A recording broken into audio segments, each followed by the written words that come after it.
আমি হুমায়ুন কবির, আমার ওয়াইফ হলো শেফালি কবির, আমার বাড়ি জামালপুর ডিস্ট্রিক্ট ইসলামপুর। 2021 সালে আমার ওয়াইফের ওভারি ক্যান্সার ধরা পড়ে। ক্যান্সার হঠাৎ করে ধরা পড়ার পরে অপারেশন করি। অপারেশন করার পরে 2.5 কেজির মতন টিউমার বাড়ানোর পরে এটা কেমো দেয় স্কোয়ার হাসপাতালে। কেমো দেওয়ার পরে 3.5 বছর ভালো থাকে।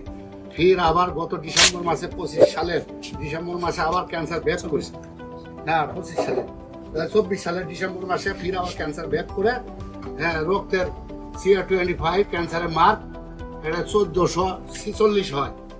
পরে ফির আবার কেমো দিই, 2-3টে কেমো দেওয়ার পরে দেখা যায় যে মানে মাত্র 30-35% কমছে, আর বাদ বাকি অমনি আছে। পরে আমরা ডাক্তার SM সোরারের একটা সন্ধান পাই পরে আমরা এখানে অনেক কষ্ট করে আসিয়ে তার ওষুধ খাইয়ে আল্লাহ রহম মাত্র 50.5 গেছিল।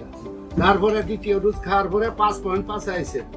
ডাক্তারেরা সবই করছে, ভোট বলছিল, বলছে যে এও কি সম্ভব, কিন্তু আমি যে উনি ওষুধ খাইছি এটা বলি নাই কারোর সঙ্গে। বললে পরে তারা হয়তো আবার উল্টে করবো, অ্যাকশন করবে, এই জন্য বলি দিতে। তো যাই হোক, মোটামুটি এখন আল্লাহ রহম সুস্থ আছিল। আমাদের মনে করেন পেট ফুলিয়ে হয়েছে। ডাক্তারের কাছে নিয়ে গেছিলাম, ডাক্তারে বলছে যা যা খাওয়ার দরকার খাওয়ান, এবার আর ঘুরবো না। প্যাঙ্কাইটিসে গেছে চলে, বললো যে প্যাঙ্কাইটিস। তা আমরা বুঝি না কি জিনিস যে প্যাঙ্কাইটিস। অসংখ্য সাগুদানার মতো পেটের মধ্যে গুটি গেছে, কলজার ফোন তো হয়ে গেছে। পরে আমরাই করলাম যে বাঁচবি না, যা যা খেলে দরকার খেলে উত্তর সেদিন করছি। কই মাঠে দেবো ক্রিসমাস আর এগুলো কিন্তু হয়েছে, মন্তব্য হয়েছে। পরে এই স্যারের ওষুধ খায়, SM স্যারের ওষুধ খায় আল্লাহ রকম না ইনশাল্লাহ ভালো সুস্থ। আল্লাহ রকম হাঁটি চলার পায়, সব কিছু খাইতে পারে, সব কোনো সমস্যা নেই। আল্লাহর কাছে আমরা সবাই আমার পরিবারের ছেলে মেয়েরা নামাজে বসি দোয়া করে স্যারের জন্য আল্লাহ দুর্গায় কামনা করে। এটাই।